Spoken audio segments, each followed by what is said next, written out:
pessoal! Hoje eu gostaria de tratar sobre o direito do trabalho no que diz respeito à retenção da carteira de trabalho por parte do empregador por prazo superior àquele previsto na CLT, ou seja, quando o empregador retém a CTPS do seu empregado além do prazo estipulado pela legislação trabalhista.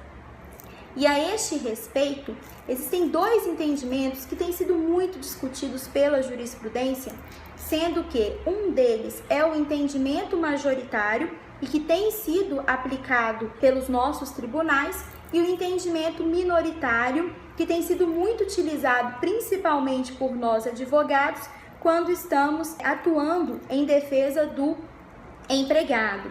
E a questão é a seguinte: quando uma pessoa ela é contratada por uma empresa, essa pessoa tem que entregar ao empregador a sua carteira de trabalho para que ele realize as anotações necessárias, ou seja, para que o empregador anote a data da admissão, o cargo que essa pessoa vai ocupar, a remuneração, assim como as condições especiais, caso elas existam. E esse empregador vai ter que realizar essas anotações no prazo de 48 horas, conforme previsão dos artigos 29 e 53 da CLT. E dentro desse prazo, então, ele vai ter que devolver a CTPS ao seu empregado mediante a assinatura do recibo. Ok. O entendimento minoritário diz o seguinte, que quando o empregador reter a CTPS do seu empregado por prazo superior a 48 horas, ele vai estar cometendo um ato ilícito. Claro, se ele reter a CTPS de forma injustificada, ele vai estar cometendo um ato ilícito porque ele vai estar descumprindo uma obrigação prevista na legislação.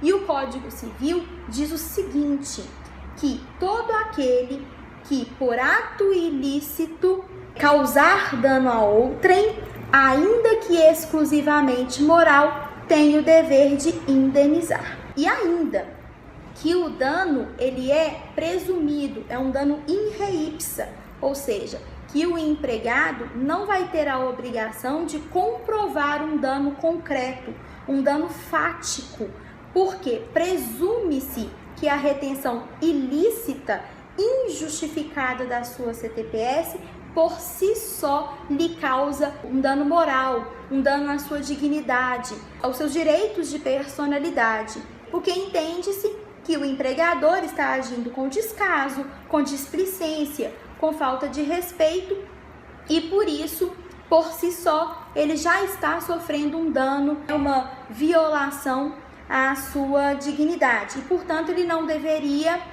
comprovar um dano concreto, comprovar um dano fático.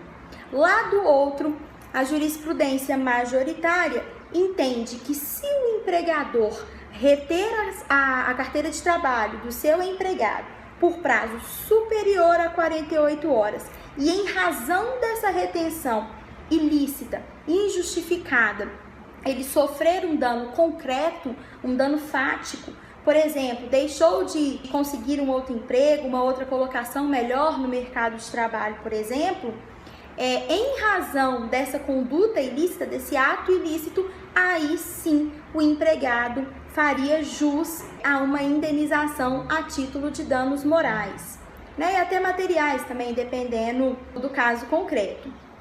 Bom, na minha opinião, eu sou a favor da corrente minoritária e de que o dano deve ser um dano presumido, deve ser um dano in re ipsa.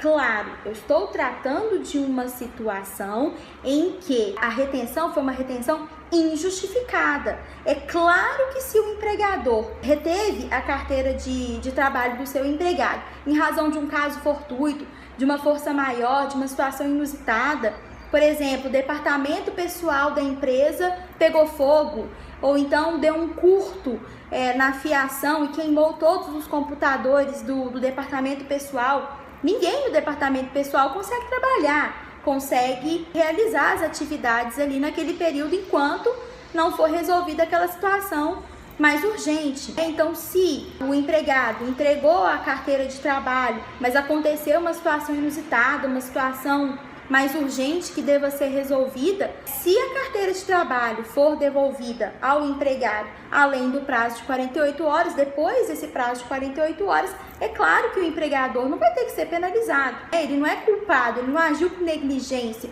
com descaso, com displicência, não foi culpa dele essa situação. A questão é que eu vejo na prática muitos empregadores que realmente agem com displicência, com descaso, com falta de respeito, né? Muitas vezes não se preocupam mesmo em realizar suas obrigações de fazer, né? Porque a anotação da CTPS é uma obrigação de fazer. E é uma questão que, a meu ver, é muito simples. Não requer muito tempo, não requer uma disponibilidade muito grande por parte do empregador. Por isso mesmo que a CLT colocou um prazo razoável aí de 48 horas. E, no entanto, eu vejo na prática muita situação de descaso, muita situação de falta de respeito, muitas ações judiciais em que fica comprovado que realmente houve um desprezo com relação a essa obrigação. E eu não vejo, a princípio, uma penalidade, né? Não existe uma penalidade, porque os tribunais têm entendido que tem que haver uma comprovação fática, uma comprovação concreta, de que houve um dano concreto. E aí eu percebo muitas injustiças, porque no final das contas acaba não tendo nenhuma penalidade, né? Entrega com atraso, fica por isso mesmo. E pronto. Então, eu sou a favor desse entendimento minoritário, claro, quando houver uma retenção ilícita, uma retenção injustificada. Não quando houve uma justificativa que fez com que o empregador ultrapassasse esse prazo. Bom, para fechar a minha fala de hoje, eu recebi 2 mensagens.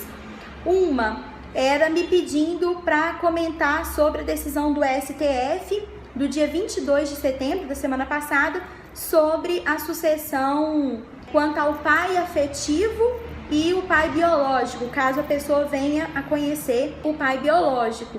E aí muita gente falou, nossa, Ana, que doideira, a pessoa vai ter direito a duas heranças e tudo mais. Me pediram para falar sobre isso, então na semana que vem eu venho aqui e falo sobre esse assunto, mas vou deixar todo mundo curioso com essa decisão do STF na semana passada. E a outra mensagem me pedia para comentar a respeito dessa polêmica que está rolando no STF sobre ter que obrigar os municípios, os estados, né, até em âmbito federal, quanto à obrigatoriedade da administração pública ter que fornecer medicamentos de alto custo quando houver uma doença, né, uma doença grave, uma doença de alto risco, quando for em relação a esses medicamentos de alto custo. E aí eu vou deixar então para outra semana, sem ser na próxima, na outra, até porque quem sabe a gente já tenha a decisão do caso que o STF tá julgando. E eu vou ter que pensar a respeito disso, porque realmente não tenho ainda uma opinião formada, assim, uma situação muito complicada, envolve direito constitucional, né, os direitos fundamentais, de outro lado você tem o direito da administração pública a ter o equilíbrio orçamentário, financeiro, uma situação mais complicada. Mas eu vou pensar a respeito disso, eu vou ter o maior prazer em gravar um vídeo falando sobre esses 2 assuntos. Hoje eu vou ficando por aqui, agradeço a atenção de todo mundo e até semana que vem com a decisão do STF a respeito do pai afetivo e do pai biológico e sobre o direito de receber as 2 heranças. Vou deixar todo mundo curioso aí. Até semana que vem. Muito obrigada.